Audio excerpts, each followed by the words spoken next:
जिंदगी के सारे सुख, धन दौलत, आराम और परिवार, ये सभी सुख अगर एक इंसान के पास हो, भला इंसान को और क्या चाहिए। लेकिन शायद ये सारे सुख इंसान के लिए तब बिल्कुल बेकार हो जाते हैं जब वो दीक्षा लेते हैं। दीक्षा यानी कि दुनिया की सारी मोह माया त्याग कर अपना पूरा जीवन दिगंबर बनकर भगवान की शरण में गुजार देना। हालांकि आपने अक्सर कहीं ना कहीं ज़रूर देखा होगा या सुना होगा कि किसी करोड़पति ने अपनी सारी संपत्ति दान करके संन्यास ले लिया, या फिर किसी 14-15 साल के बच्चे ने अपनी पढ़ाई बीच में छोड़कर अपने दोस्तों को यूं ही छोड़कर सन्यासी का जीवन ग्रहण कर लिया। और तो और आपने ऐसे उदाहरण जैन समुदाय में ही सुने होंगे। लेकिन क्या खाली बैठे आपने सोचा कि ऐसा क्या खास है जैन समुदाय की इस दीक्षा में, जिसके चलते दुनिया की कई माया या कई सुख का बंधन दीक्षा लेने वाले इंसान को बांध नहीं पाया। ये तो जाहिर है जैन समुदाय भारत समेत पूरी दुनिया में अल्पसंख्यकों की सूची में गिना जाता है, लेकिन इसके बावजूद भी दुनिया के सबसे अमीर लोग आपको जैन समुदाय में ही मिलेंगे। एक जानकारी के अनुसार जैन धर्म बेल्जियम की सबसे अमीर कम्युनिटी माना जाता है। इतना ही नहीं, दुनिया का करीब 60% हीरे का बिजनेस जैन धर्म के लोग ही चलाते हैं। जहां एक तरफ कुछ आंकड़े ये बताते हैं कि भारत में सबसे ज़्यादा एजुकेटेड लोग जैन समुदाय में ही पाए जाते हैं, तो वहीं दूसरी तरफ आंकड़ों के अनुसार सबसे ज़्यादा सन्यासी युवा और बच्चे इसी समुदाय में होते हैं। वैसे तो जैन धर्म की दीक्षा को समझने के लिए सबसे ज़्यादा जरूरी है उसके मूल भावना को समझना, और इसको समझने के लिए सबसे पहले हम आपको बताते हैं कि आखिर क्या है जैन धर्म का मतलब। दरअसल जैन वो होते हैं जो जिन के अनुयायी होते हैं, और जिन शब्द का अर्थ होता है जिन्होंने अपने मन, वाणी, काया को जीत लिया हो, उन्हें कहा जाता है जिन। और जिन अनुयायी की पहचान होती है वस्त्रहीन तन, शुद्ध शाकाहारी भोजन, मन से साफ और निर्मल वाणी। दोस्तों, जैन धर्म 5 सिद्धांतों के आधार पर चल रहा है, जिसमें पहला आधार है अहिंसा।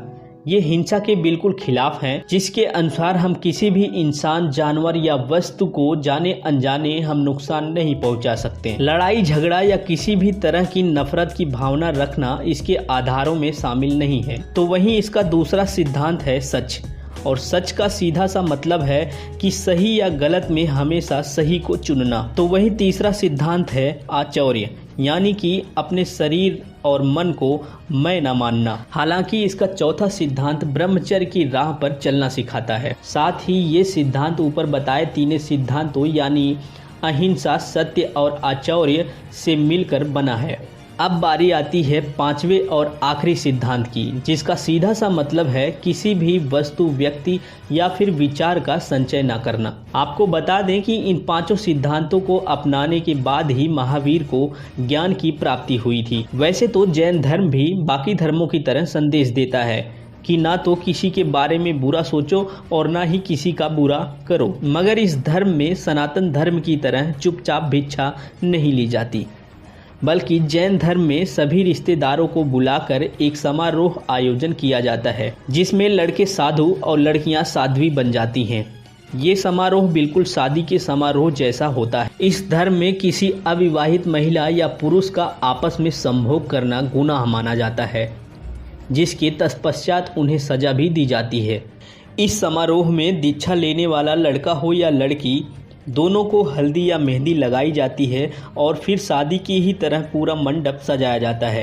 लड़कियों को दुल्हन की तरह तो लड़कों को नए अच्छे कपड़े पहनाकर तैयार किया जाता है। फिर घर से लेकर समारोह स्थल तक बैंड बाजों के साथ नाच गाकर बारात निकाली जाती है, और बस यही आखिरी बार बेटे या बेटी को विदा करने का मौका मिलता है।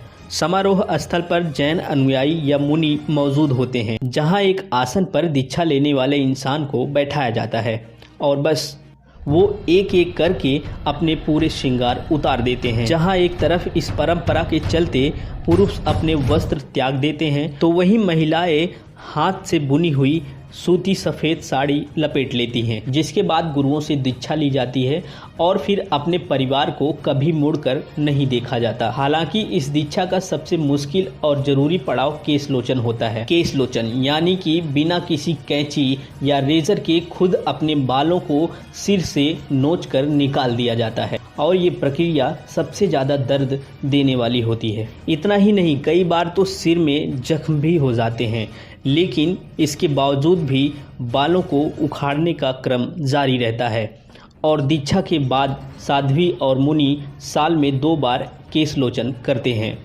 और तो और पुरुष अपनी दाढ़ी और मूंछों के बाल भी इसी तरह उखाड़ कर फेंक देते हैं। केशलोचन से पहले साधु साध्वी शरीर राख से रगड़ते हैं, फिर गुच्छों में शरीर के बालों का लोचन करते हैं। लेकिन रुकिए, क्योंकि कहानी यहाँ खत्म नहीं होती, बल्कि दीक्षा ग्रहण करने के बाद से तो शुरुआत होती है असली चुनौतियों की। जैन धर्म में दीक्षा लेने के बाद कई तरह के ठोस नियमों का पालन करना पड़ता है। जैसे सूरज ढल जाने के बाद साधु या साध्वी खाना तो दूर, पानी की एक बूंद अपने मुंह में नहीं डाल सकते।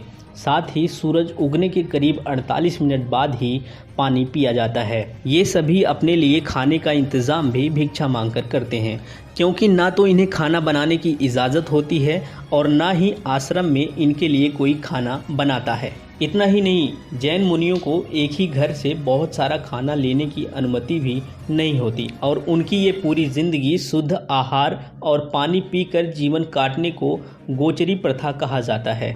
जैन साधुओं के द्वारा भिक्षा लेने के कई नियम होते हैं, जिन नियमों का पालन उन्हें करना पड़ता है।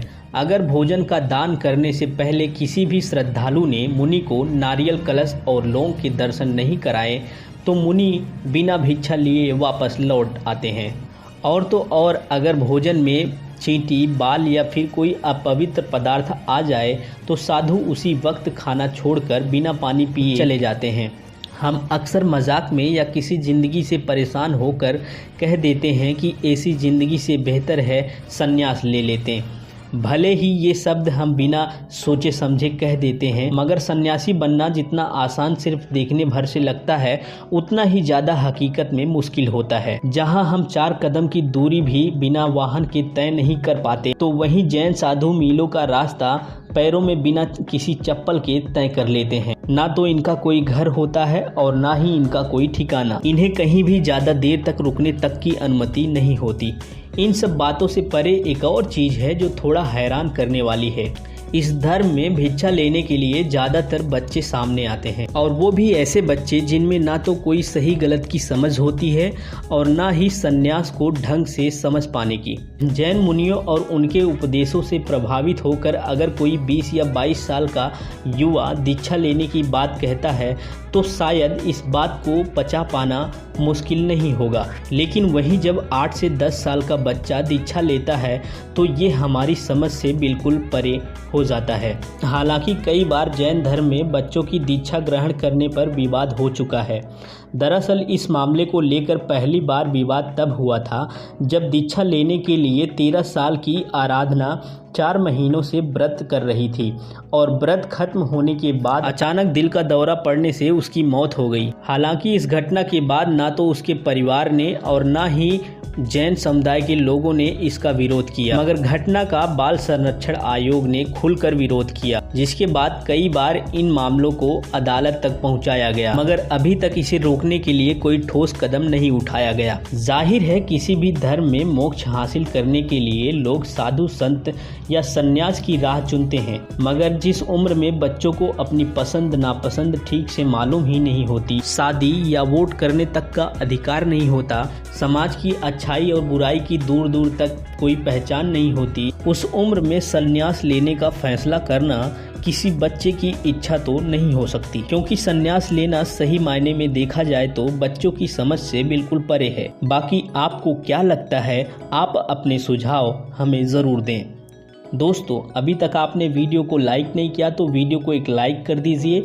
चैनल पर नए हैं तो प्लीज़ चैनल को सब्सक्राइब करके पास में आ रहे बेल आइकॉन को प्रेस कर लीजिए, ताकि आने वाले हर वीडियो के नोटिफिकेशन आपको मिलते रहें। दोस्तों, मिलते हैं ऐसे ही इंटरेस्टिंग वीडियो के साथ अगली वीडियो में। तब तक के लिए बाय बाय, नमस्कार, वंदे मातरम।